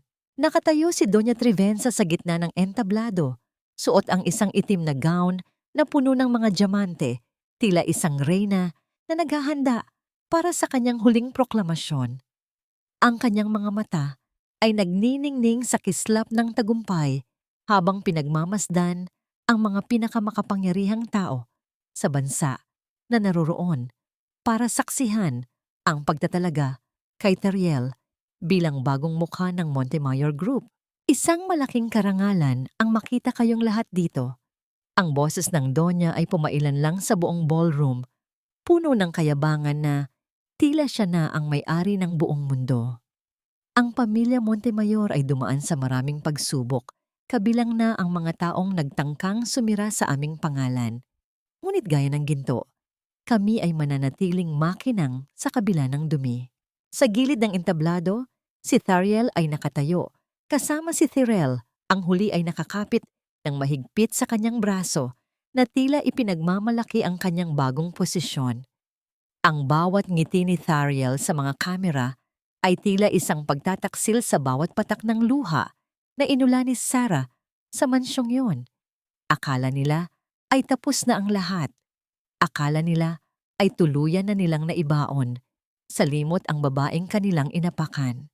Ngunit ang katahimikan ng gabi ay biglang binuwag ng marahang pagbukas ng malaking pinto ng ballroom. Ang liwanag mula sa labas ay pumasok at lumikha ng isang mahabang anino sa gitna ng pasilyo. Ang bulong-bulungan ng mga tao ay tila tunog ng libu-libong bubuyog na biglang tumigil nang ang isang babae ay dahan-dahang pumasok sa silid. Hindi ito ang Sara na kanilang kilala. Hindi ito ang babaeng laging nakayuko, suot ang lumang apron at may mga kamay na amoy sabon. Ang babaeng nakatayo sa harap nila ay suot ang isang eleganteng pulang gown na tila gawa sa mga talulot ng rosas at dugo ng kanyang mga pagsisikap. Ang bawat hakbang niya sa makintab na marmol ay lumilikha ng isang matatag na tunog ng kumpiyansa. Sa kanyang tabi, nakatayo si Attorney Theron. Ang kanyang presensya ay tila isang matibay na pader na nagpoprotekta kay Sara. Sino ang babaeng yan? Parang siya pero hindi maaari. Ang naririnig na bulong ng isang matandang kaibigan ng pamilya. Tumigil si Sara sa tapat ng entablado. Inangat niya ang kanyang noo. Ang kanyang mga mata ay direktang nakatitig kay Doña Trivenza. Ang bawat segundo ng katahimikan ay tila isang mabigat na bigti sa leeg ng mga Montemayor. Nakita ni Sara ang pagkaputla ng mukha ni Theriel, ang panginginig ng mga kamay ni Tirele, at ang matinding gulat sa mga mata ng Donya. Ang selebrasyong ito ay para sa katarungan, hindi para sa kasinungalingan. Ang boses ni Sara ay hindi sumisigaw. Ngunit ang bawat salita niya ay tila isang malakas na alingaungaw sa buong ballroom.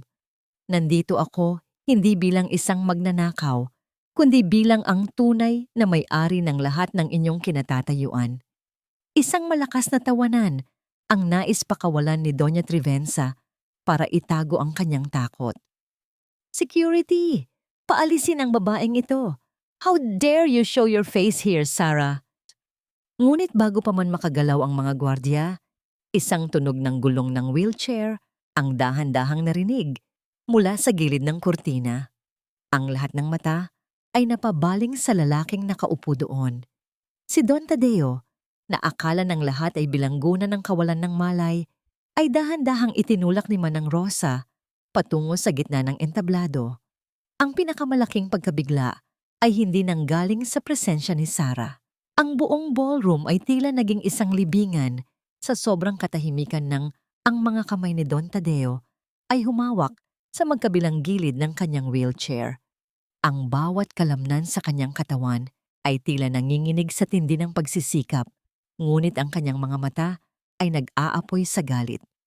Sa harap ng daan-daang saksi, sa gitna ng kislap ng mga kamera at ang panginginig ng kanyang mga kaaway, si Don Tadeo ay dahan-dahang tumayo mula sa kanyang wheelchair. Ang kanyang pagtayo ay tila isang paggunita sa lahat ng katarungang matagal nang ibinaon. Inabot niya ang kamay ni Sara at hinawakan ito ng mahigpit sa harap ng lahat. Ang aking mga ari-arian ay hindi para sa mga mamamatay tao at magnanakaw.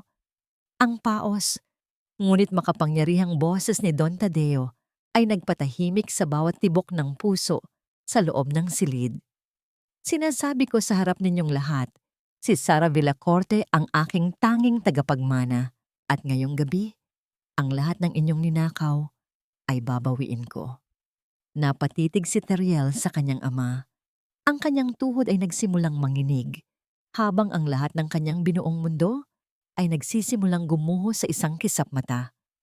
Ang anino ng katarungan ay tuluyan ng bumalot sa ballroom, at ang tanong na namuo sa isipan ng bawat isa ay tila isang malakas na hatol.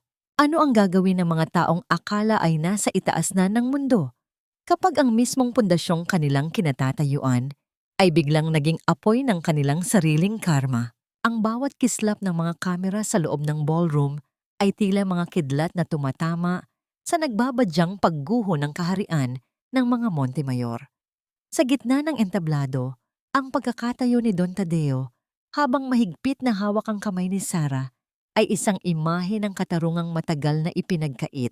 Ang katahimikan ng mga panauhin ay tila isang mabigat na kumot na bumalot sa buong silid, kung saan ang tanging maririnig ay ang mabilis at kapansin-pansing paghinga ni Doña Trivenza na tila isang hayop na nasukol sa sulok. Hindi nag-aksaya ng panahon si Attorney Theron. Sa isang marahang pagpindot niya sa isang remote, ang malaking screen sa likuran ng entablado na dapat sana ay magpapakita ng mga tagumpay ni Theriel ay biglang nagbago. Ang bawat mata sa ballroom ay napabaling sa malinaw na video nakuha mula sa isang nakatagong kamera sa silid ni Don Tadeo. Doon, sa harap ng daan-daang saksi, nakita ang pagpasok ni Doña Trivenza at Tariel. Kitang-kita ang bawat galaw ng Donya habang dahan-dahan niyang inihahalo ang isang malinaw na likido sa baso ng tubig ng asawa. Habang si Tariel ay nakatayo lamang sa tabi, walang pakialam at tila nagmamadali pang matapos ang krimen. Isang kolektibong singhap ng pagkagulat ang pumailan lang sa buong ballroom. Ang mga bulong ng pandidiri mula sa mga piling panauhin ng alabang ay tila mga hampas ng alon na sumisira sa natitirang dangal ng Donya. Ang mukha ni Doña Trivenza ay nawalan ng kulay. Ang kanyang labi ay nanginig at ang kanyang mga daliri na puno ng diamante ay tila hindi na alam kung saan kakapit. Kasinungalingan yan. Isang malaking frame-up ito ng babaeng yan. Ang baimbi ni Doña Trivenza, ang kanyang boses ay pumiyok sa tindi ng desperasyon habang itinuturo si Sara. Tadeo, paano mo nagawang maniwala sa isang hampas lupa kaysa sa sarili mong asawa? I did everything for this family. For the family o para sa iyong kasakiman, Trivenza? Ang malamig na sagot ni Don Tadeo, ang kanyang boses ay tila isang hatol mula sa langit. Ang bawat patak ng laso na ibinigay mo sa akin ay naramdaman ko. Ang bawat salitang binitawan mo habang akala mo ay wala akong malay ay nakatatak sa aking isipan. Ngayong gabi, ang lahat ng iyong pagkukunwari ay tapos na. Sa gilid ng entablado, si Tariel ay tila isang rebulto ng asin. Ang kanyang mga binti ay naging malambot na kandila at dahan-dahan siyang napasandal sa pader. Ang kanyang mukha ay basang-basa ng malamig na pawis. Nang makita niya ang pagpasok ng ilang mga lalaking nakauniforme ng pulis mula sa malaking pinto ng ballroom, naramdaman niya ang huling paghinto ng kanyang mundo. Ang bawat hakbang ng mga awtoridad sa makintab na sahig ay tila tunog ng kadena na handa ng pumulupot sa kanyang mga kamay. Si Tirele, na kanina lang ay nagmamalaki sa kanyang posisyon, ay tinangkang tumakas patungo sa labasan ng mga tauhan. Ngunit bago pa man siya makalayo, hinarang siya ni Thalia at ng dalawang gwardya. Ang kislap ng posas na inilabas ng isang opisyal ay nagdulot ng isang matinis na sigaw ng pagtutol mula kay Tirele, ngunit walang nakinig sa kanya. Sara Villacorte, ang bawat dokumentong pinapirmahan ninyo sa kanya nang may pandaraya ay napatunayan na naming peke sa tulong ng mga eksperto. Ang pahayag ni Theron habang iniaabot ang mga folder sa mga pulis. Ang bawat sentimo na ninakaw ninyo mula sa kumpanya at inilipat sa mga accounts ni Tyrell ay trace na ng bangko. Tumingin si Sara sa kanyang asawa, ang lalaking minahal niya ng 10 taon at pinaglingkuran ng higit pa sa kanyang sarili. Wala siyang naramdamang katuwaan sa pagkakita dito na nanginginig sa takot. Ang tanging naramdaman ni Sara ay isang malalim na awa para sa isang taong ipinagpalit ang tunay na pag-ibig para sa kislap ng pekeng ginto. Nang hawakan ng mga pulis ang braso ni Doña Trivenza para dalhin ito palabas, ang Donya ay nagwala. Ang kanyang buhok ay nagulo at ang kanyang eleganteng anyo ay tuluyang nawala. Isang matinding kahihiyan ang bumalot sa kanya habang ang lahat ng kanyang mga kaibigan sa alta sosyedad ay tumalikod at tumangging tumingin sa kanya. Habang ang mga anino ng mga nagkasala ay dahan-dahang nawawala sa labas ng ballroom, naiwan si Sara sa entablado kasama si Don Tadeo at Theron. Ang katahimikan ay muling bumalik. Ngunit sa pagkakataong ito ay isang katahimikang puno ng kapayapaan. Tumingin si Sara sa malayo sa labas ng malaking bintana kung saan ang ulan ay tumila na at ang mga bituin ay nagsimulang magpakita. Ramdam ni Sara ang dahan-dahang pagluwag ng bigat sa kanyang dibdib. Ang utang na loob na naging tanikala niya sa loob ng 10 taon ay tuluyan ng naputol. Ngunit sa gitna ng kanyang tagumpay, isang tanong ang dahan-dahang gumapang sa kanyang isipan habang nakatitig sa bakanteng upuan kung saan dating nakaupo si Thariel. Ngayong wala na ang mga halimaw na nagpahirap sa kanya. Handa na ba ang kanyang puso na harapin ang isang bukas na ang tanging gabay ay ang kanyang sariling kaligayahan? Ang bawat pag-ungol ng mabigat na pintong bakal sa likuran ni Sarah ay tila isang huling hudyat ng pagtatapos ng isang kabanata ng kanyang buhay. Sa loob ng malamig at madilim na visitation room ng piitan, ang amoy ng luma at tuyong semento ay nananaig sa hangin, malayo sa bango ng mga mamahaling bulaklak sa alabang. Nakaupo si Sarah sa tapat ng isang makapal na salamin. Ang kanyang mga kamay ay payapang nakapatong sa ibabaw ng lamesang kahoy na puno ng mga gasgas, mga bakas ng libu-libong kwento ng pagsisisi na dumaan sa silid na yon. Nang bumukas ang pinto sa kabilang dako, pumasok ang isang lalaking halos hindi na makilala ni Sarah. Si Thariel, ang lalaking dati ay laging nakasuot ng plansadong suit at may aura ng kayabangan, ay ngayon ay nakasuot na ng kulay kahel na uniforme ng bilanggo. Ang kanyang buhok ay magulo, ang kanyang mga mata ay lubog at napapalibutan ng itim na anino ng puyat at takot. Ang bawat hakbang niya ay tila may dalang bigat ng kadena, bagamat wala siyang suot na ganoon. Dahan-dahang naupo si Teriel sa tapat ni Sarah. Nang magtagpo ang kanilang mga mata, mabilis na yumuko ang lalaki. Ang kanyang mga balikat ay nagsimulang manginig at ang tunog ng kanyang baradong hininga ay pumailan lang sa maliit na espasyo sa pagitan nila. Sarah, please, tulungan mo ako. Hindi ko kayang manatili rito. Ang baimbi ni Teriel, ang kanyang boses ay tila isang basag na baso na humihiling na muling mabuo. Si Mama, hindi niya rin kaya ang kalagayan niya sa kabilang selda. Pakiusap, bawiin niyo ang mga kaso. We can start again, Sarah. Gagawin ko ang lahat. I'll make it up to you. I promise. Tinitigan ni Sarah ang lalaking minsan ay naging sentro ng kanyang mundo. Sa loob ng 10 taon, ang bawat salita ni Thariel ay tila isang batas na kailangang sundin ni Sarah. Pero ngayon, habang pinagmamasdan niya ang pagmamakaawa nito, wala siyang naramdamang galit. Wala ring katuwaan sa paghihiganti. Ang tanging nanatili sa puso ni Sarah ay isang malalim at tuyong awa. Awa para sa isang taong hindi kailanman natutong pahalagahan ang tunay na kayamanan hanggang sa mawala ito sa kanya. Thariel, look at me.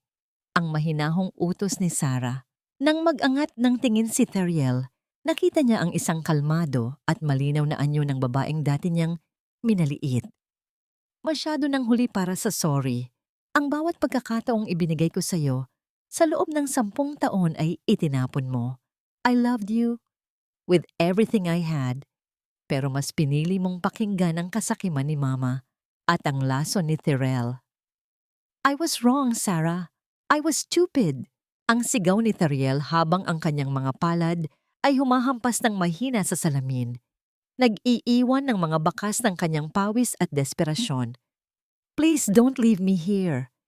Hindi kita iniiwan sa kulungan, Teriel. Iniiwan kita sa katarungang ikaw mismo ang gumuhit. Ang boses ni Sarah ay tila isang malamig na agos ng tubig na naglilinis ng kanyang kaluluwa. I'm not here to punish you further. I'm here to say goodbye. Dahan-dahang inabot ni Sarah ang kanyang kaliwang kamay sa kanyang kanang daliri. Doon, nakasuot pa rin ang kanyang wedding ring, ang makinang na ginto na dati ay simbolo ng kanyang sumpa ng katapatan. Sa isang banayad at determinadong galaw, hinubad niya ang singsing. Ang bawat pag-ikot ng ginto sa kanyang daliri ay tila pagtatanggal ng isang mabigat na tanikala na 10 taon niyang dinala. Inilapag ni Sarah ang singsing sa ibabaw ng lamesa. Ang tunog ng pagtama ng ginto sa matigas na kahoy ay tila isang tuldok sa huling pangungusap ng kanilang kwento. Iniwan niya itong nakahiga doon, nagniningning sa ilalim ng malamig na bumbilya habang dahan-dahan siyang tumatayo. Sarah, huwag! Sarah, bumalik ka! Ang hysterical na sigaw ni Thariel habang pinapanood ang pagtalikod ng kanyang asawa. Ang mga gwardya ay dahan-dahang humawak sa kanyang mga balikat para pakalmahin siya Ngunit ang kanyang mga hagulhol ay nagpatuloy. Tila isang batang nawawala sa gitna ng kadiliman. Lumabas si Sarah sa visitation room ng hindi lilingon. Nang maramdaman niya ang init ng araw sa kanyang mukha, paglabas ng gusali, huminga siya ng malalim. Isang paghinga na wala ng kasamang sikip ng dibdib. Sa labas ng gate, naghihintay si Theron sa tabi ng sasakyan. Ang abogado ay hindi nagsalita, ngunit ang kanyang mga mata ay puno ng paggalang at isang uri ng pagmamahal na hindi nang hihingi ng kapalit. "Attorney, I'm ready," ang bulong ni Sarah habang isang tipid na ngiti ang sumilay sa kanyang mga labi. "It's time to build something real." Habang papalayo ang kanilang sasakyan sa piitan, ang liwanag ng hapon ay tila bumabalot sa kanila ng isang gintong balabal. Isang bagong simula ang naghihintay sa kanya. Ang muling pagbubukas ng kumpanya bilang Villacorte Montemayor Foundations, isang institusyong itatalaga niya para sa mga kababaihang tulad niya na minsan ay nawalan ng boses sa sarili nilang tahanan. Ngunit habang tinitingnan ni Sarah ang kanyang kamay na wala ng suot na singsing, isang kakaibang pakiramdam ang gumitla sa kanya. Ang kalayaang ito ay tila isang malawak at hindi pa natutuklasang dagat. Ngayong wala na ang mga tanikala ng utang na loob at pagtataksil, kakayanin kaya ng kanyang puso na muling tumibok para sa isang bagong pangako? Ang simoy ng hangin sa probinsya ay tila isang malamig na haplos na nagtatanggal ng lahat ng alikabok at dumi ng alabang sa balat ni Sarah. Malayo sa ingay ng mga sasakyan at sa bigat ng mga pader ng mansyon, ang bawat paghinga niya ay tila isang panibagong buhay. Nakatayo siya sa gitna ng isang maliit na sementeryo sa paanan ng bundok, kung saan ang mga damo ay dahan-dahang sumasayaw sa saliw ng mahinang ihip ng hangin. Sa harap niya ay ang payapang himlayan ng kanyang ina na ngayon ay malinis na at napapalibutan ng mga sariwang bulaklak na puti. Dahan-dahang lumuhod si Sarah sa damuhan. Ang kanyang mga daliri ay marahang dumapo sa nakaukit na pangalan sa marmol. Tila hinahanap ang init ng kamay na dati ay nagpapatahan sa kanya noong bata pa siya. Isang butil ng luha ang dahan-dahang gumulong sa kanyang pisngi. Isang luhang hindi na nanggaling sa sakit, kundi sa isang uri ng kapayapaan na matagal na niyang ipinagkait sa sarili. "Nay, bayad na po ang utang na loob ko. Malaya na po ako." Ang bulong ni Sarah habang ang kanyang boses ay tila isang himig na dinala ng hangin patungo sa langit. "Hindi ko na kailangang yumuko sa sinuman. May sarili na akong pangalan at ang dangal na itinuro niyo sa akin ay muli ko nang nahanap." Habang nakapikit si Sarah, naramdaman niya ang isang pamilyar na presensya sa kanyang likuran. Hindi siya natakot. Ang bawat hakbang sa tuyong dahon ay tila isang maingat at magalang na paglapit na tila ayaw bumasag sa kanyang katahimikan. Nang idilat ni Sarah ang kanyang mga mata, nakita niya si Theron na nakatayo sa ilalim ng malawak na puno ng mangga. Ilang metro ang layo sa kanya. Ang abogado ay walang dalang anumang dokumento o kaso. Tanging ang isang simpleng ngiti at ang paghanga sa kanyang mga mata, ang kanyang baon. Lumapit si Theron at dahan-dahang tumabi kay Sarah. Hindi siya nagsalita agad. Hinayaan niya ang katahimikan ng kalikasan na magsalita para sa kanilang dalawa. Nang dahan-dahang tumayo si Sarah, inalalayan siya ni Theron. Ang bawat daliri nito ay may dalang pag-iingat na tila humahawak sa isang mamahaling hiyas. "I figured you'd be here!" Ang mahinahong boses ni Theron na tila isang mainit na kape sa gitna ng malamig na umaga. "Your province is beautiful, Sarah. It feels like time stands pa rito." "Dito ko natutunang maging matatag, attorney. Bago pa man ako naging bilanggo ng mansyon, dito muna ako naging malaya." Ang sagot ni Sarah habang nakatingin sa malawak na palayan sa ibaba ng bundok. Naglakad silang dalawa patungo sa lilim ng malaking puno ng mangga. Ang mga anino ng mga dahon ay dahan-dahang gumagalaw sa kanilang mga mukha habang ang sikat ng hapon ay nagbibigay ng isang gintong liwanag sa paligid. Huminto si Theron at humarap kay Sarah. Ang distansya sa pagitan nila ay tila naglaho at ang bawat tibok ng puso ay tila naging iisa sa gitna ng katahimikan ng probinsya. Dahan-dahang kinuha ni Theron ang isang maliit na velvet na kahon mula sa kanyang bulsa. Nang buksan niya ito, isang simpleng singsing na may maliit na asul na bato ang nagniningning sa loob. Hindi ito katulad ng magarbo at nakasisilaw na singsing na ibinigay ni Thariel noon. Ang singsing na ito ay may dalang kapayapaan, tila sumasalamin sa kulay ng dagat at langit. Sarah, alam kong baka masyado pang maaga at alam ko ring marami ka pang gustong gawin para sa pundasyon mo at para sa sarili mo. Ang seryosong pahayag ni Theron habang ang kanyang boses ay nanginginig ng bahagya sa tindi ng emosyon.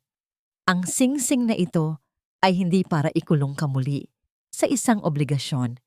It's a promise of freedom. Isang pangako na kailanman ay hindi mo na kailangang harapin ang mundo ng mag-isa. I want to be your partner, not your owner. Gusto kong samahan ka sa bawat paglipad mo. Naramdaman ni Sarah ang isang matinding init na dumadaloy sa kanyang buong pagkatao. Ang bawat salita ni Theron ay tila isang panggagamot sa bawat sugat na iniwan ng kanyang nakaraan. Hindi siya nakaramdam ng bigat o takot. Ang tanging naramdaman niya ay ang pagnanais na sumandal sa balikat ng lalaking ito at manatili doon habang buhay. Dahan-dahang inabot ni Sarah ang kanyang kamay. Nang isuot ni Theron ang singsing, ang bawat dampi ng kanilang balat ay tila isang kuryenteng nagdadala ng liwanag sa kadiliman. Hinila siya ni Theron sa isang mahigpit ngunit banayad na yakap. Isinubsob ni Sarah ang kanyang mukha sa dibdib ng lalaki. Nalalanghap ang amoy ng kalinisan at katapatan. Dito, sa ilalim ng puno ng mangga, malayo sa mga mapanghusgang mata ng alabang, natagpuan ni Sarah ang tunay na kahulugan ng tahanan. Ngunit habang sila ay nakatayo sa gitna ng payapang tanawin, isang malakas na tawag mula sa baba ng burol ang nagpalingon sa kanila. Ang sasakyan ni Talia ay huminto at mabilis itong bumaba. Ang kanyang mukha ay kababakasan ng isang malaking balita na tila hindi makapaghintay. Ma'am Sarah, attorney, may sulat na dumating mula sa korte. Ang sigaw ni Talia habang itinataas ang isang puting sobre. Ang huling apela ni Doña Trivenza at ang balita tungkol sa huling testamento ni Don Tadeo. May bago silang nadiskubre. Ang bawat salita ni Talia ay tila isang biglang pag-ikot ng tadhana sa gitna ng kanilang katahimikan.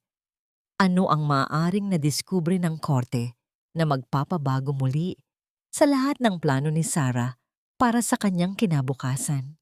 Ang bawat sikat ng araw na tumatama sa malalaking bintanang salamin ng gusali ng Villacorte Montemayor Foundation ay tila isang pagbati mula sa langit. Ang amoy ng bagong pintura at mga sariwang bulaklak sa lobby ay nagbibigay ng isang uri ng sigla na matagal nang hindi naramdaman ni Sarah. Sa loob ng maikling panahon, ang dating pangalan na naging simbolo ng pait at pang-aapi ay naging isang kanlungan para sa mga kababaihang nawalan ng pag-asa. Ang bawat hakbang ni Sarah sa makintab na sahig ay hindi na mabigat. Ang bawat tunog ng kanyang sapatos ay tila isang matatag na ritmo ng isang babaeng ganap ng malaya. Sa loob ng kanyang bagong opisina, nakaupo si Sarah kasama si Theron at Talia. Ang puting sobre na dala ni Talia mula sa probinsya ay nakalatag na sa ibabaw ng lamesa, bukas at nagpapakita ng huling hatol ng hustisya. Ang bawat salita sa dokumento ay tila isang matamis na awit para sa pandinig ni Sarah.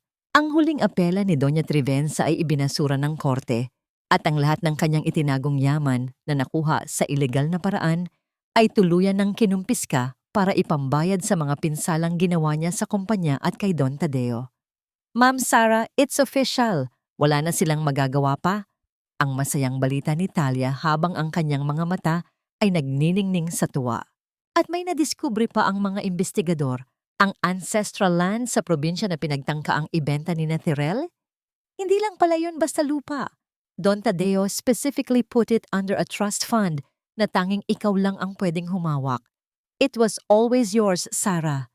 Noon pa man, protektado ka na niya. Naramdaman ni Sarah ang isang mabilis na pintig sa kanyang puso habang inaalala ang matanda. Sa kabilang dako ng silid, dahan-dahang pumasok si Don Tadeo na ngayon ay nakatayo na nang tuwid sa tulong ng isang baston. Ang kanyang muka ay puno na ng kulay at ang kanyang mga mata ay hindi na nakatingin sa kawalan kundi puno ng pagmamalaki sa kanyang anak. Hindi ako nagkamali sa iyo, Sarah. Ang paos, ngunit matatag na boses ni Don Tadeo. Lumapit siya at marahang hinawakan ang kamay ni Sarah. Ang yaman ng Montemayor ay muling nagkaroon ng dangal dahil sa iyo. Ang katarungan ay hindi lamang tungkol sa pagpapakulong sa mga nagkasala, kundi tungkol sa muling pagbuo ng mga buhay na sinira nila. Nang sumapit ang hapon, ang paligid ng opisina ay nabalot ng isang espesyal na katahimikan. Ang okasyon ay hindi isang magarbo at nakasisilaw na gala tulad ng nakaraan. Sa hardin ng kanilang bagong tahanan, isang maliit at intimate na pagsasalo ang inihanda. Ang bawat bisita ay mga taong naging saksi sa pagbangon ni Sarah mula sa abo. Nakatayo si Sarah sa ilalim ng isang arko ng mga puting rosas. Suot ang isang simpleng bestidong seda na kulay krema. Walang mabibigat na alahas, tanging ang kanyang nagniningning na mga mata ang nagsisilbing palamuti. Lumapit si Theron sa kanya. Suot ang isang barong na tila sumasalamin sa kanyang katapatan at dignidad. Ang bawat pagtama ng kanilang paningin ay may dalang pangako na hindi na kailangan pang bigkasin ng malakas. Dahan-dahang hinawakan ni Theron ang mga kamay ni Sarah. Ang bawat dampi ng kanilang balat ay tila isang pagbubura sa lahat ng sakit ng 10 taong nagdaan. Sa harap ng mga taong nagmamahal sa kanila, hindi sila nagpalitan ng mga bonggang pangako, kundi ng mga simpleng salita ng pagpapahalaga at respeto. Nang ilapat ni Theron ang kanyang labi sa noo ni Sarah, naramdaman ni Sarah ang isang matinding ginhawa na tila ang lahat ng bagyo sa kanyang buhay ay tuluyan ng tumila. Salamat sa hindi pagsuko sa sarili mo, Sarah. Ang bulong ni Theron sa gitna ng kanilang yakap. Salamat sa pagpapahintulot na maging bahagi ako ng paglipad mo. Isinandal ni Sarah ang kanyang ulo sa balikat ni Theron habang pinagmamasdan ang paglubog ng araw na nagbibigay ng kulay kahel sa langit. Ang kanyang puso ay hindi na nanginginig sa takot, kundi sumasayaw sa himig ng kaligayahan. Ang bawat sakripisyo, ang bawat patak ng luha, at ang bawat pang-aalipusta ay naging hagdan lamang patungo sa rurok ng kanyang pagkatao. Sa gitna ng tawanan ni Thalia, ng payapang nangiti ni Don Tadeo, at ng mainit na yakap ni Theron, natagpuan ni Sarah ang huling piraso ng kanyang puzzle. Ang tagumpay niya ay hindi lamang tagumpay laban sa mga nagkasala, kundi tagumpay ng isang babaeng natutong mahalin at igalang ang sarili niyang halaga. Habang ang gabi ay dahan-dahang bumabalot sa paligid, ang bawat bituin ay tila nagniningning para sa kanya. Ngunit sa likod ng kanyang mga ngiti, isang huling pagninilay ang dumaan sa kanyang isipan. Isang pagninilay na magsisilbing gabay sa kanyang bukas na wala na sa ilalim ng anino ng sinuman. Ano ang huling aral na natutunan ni Sarah sa kanyang 10 taong paglalakbay sa pagitan ng utang na loob at tunay na pag-ibig? Ang bawat pagtatapos ay hindi laging may kasamang ingay ng malalakas na pagdiriwang o kislap ng mga diamante sa ilalim ng mga chandelier.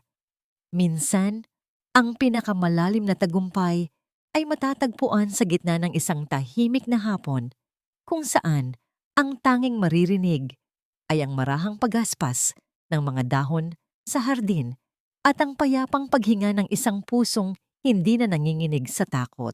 Sa balkonahe ng bagong gusali ng Villacorte Montemayor Foundation, nakatayo si Sarah habang ang sikat ng araw ay dahan-dahang humahalik sa kanyang balat, tila isang mainit na basbas para sa kanyang panibagong simula. Hawak ni Sarah ang lumang cookbook ng kanyang ina, ang kaisa-isang bagay na sinubukan nilang sulsulan ng apoy, ngunit muli niyang nabuo sa tulong ni Thalia at Manang Rosa. Ang bawat pahina nito ay may mga bakas ng mantsa ng kape at bahagyang lukot, ngunit para kay Sarah, ito ang pinakamahalagang dokumento sa buong mundo. Higit pa ito sa anumang titulo ng lupa o sertipiko ng shares sa kumpanya. Ito ang simbolo ng kanyang pagkatao na kailanman ay hindi nagawang lamunin ng kasakiman nina Tariel at Doña Trivenza. Sa loob ng maraming taon, inakala ni Sarah na ang pagtitiis sa ilalim ng pang-aapi ay ang tanging paraan para mabayaran ang utang na loob. Inakala niya na ang pagiging Cinderella sa sarili niyang tahanan ay isang sakripisyong kailangan para sa kanyang dangal.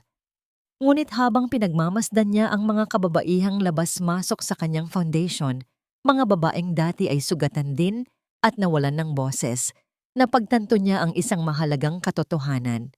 Ang utang na loob ay hindi dapat maging isang tanikala na sumasakal sa iyong karapatang lumigaya. Ang tunay na utang na loob ay binabayaran ng pagpapakita ng kabutihan, hindi ng pagpapaubaya sa sariling pagkatao para lamang sa kapritsyo ng iba. Naramdaman ni Sarah ang isang pamilyar at mainit na kamay na dahan-dahang pumatong sa kanyang balikat. Hindi na siya nagulat. Ang amoy ng katapatan at kape na laging dala ni Teron ay sapat na para bigyan siya ng katiyakan. Sumandal si Sarah sa dibdib ng lalaki, nararamdaman ang bawat tibok ng puso nito na tila isang pangako ng habambuhay na paggalang. Sa pagitan nila, walang mga salitang kailangang bitawan. Ang bawat sulyap at ang dahan-dahang pagpapatong ng kanilang mga palad sa isa't isa ay sapat na para sabihing tapos na ang panahon ng giyera. Tinanong ni Theron ang isang bagay na matagal nang naging pahiwatig sa kanilang mga pag-uusap. Sarah, napatawad mo na ba sila? Huminga ng malalim si Sarah habang nakatingin sa malayo, kung saan ang mga anino ng mansyon sa Alabang ay tila maliliit na lamang na tuldok sa kanyang alaala. Ang pagpapatawad ko ay hindi para sa kanila, Theron. Ang pagpapatawad ko ay para sa sarili ko. Napatawad ko na ang sarili ko sa 10 taon kong pananatiling biktima. At sa pagpapatawad na yon, tuluyan na silang nawalan ng kapangyarihan sa akin. Hindi ko na sila kinamumuhian dahil ang puot ay isang uri pa rin ng ugnayan. Ngayon, wala na silang puwang sa mundo ko. Isang payapang ngiti ang sumilay sa mga labi ni Sarah. Ang katahimikan sa paligid ay hindi na nakakatakot. Ito ay puno na ng mga pangarap na handa na niyang tuparin.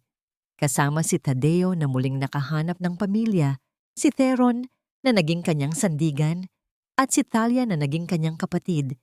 Natutunan ni Sarah na ang katarungan ay hindi laging tungkol sa paghihiganti. Ang pinakamabisang paraan ng paghihiganti ay ang pamumuhay ng masaya, malaya, at may dangal. Ang kabanata ng kanyang buhay na puno ng pait ay tuluyan ng natapos, at ang bawat pahinang susunod ay isusulat na ng kanyang sariling mga kamay, gamit ang tinta ng pagmamahal sa sarili at ang panulat ng kanyang matatag na kalooban. Sa huli, ang aral na iniwan ni Sarah sa bawat pusong nakikinig ay simple ngunit makapangyarihan. Ang bawat babae ay may kakayahang bumangon mula sa sarili niyang abo. Ang katahimikan ay hindi kahinaan. Ito ay ang oras kung saan ang lakas ay dahan-dahang tinitipon para sa isang muling paglipad. Kapag ang puso ay natutong humulagpos sa mga tanikala ng nakaraan, doon lamang tunay na magsisimula ang isang kwentong walang katapusan, ang katarungan at kaligayahan.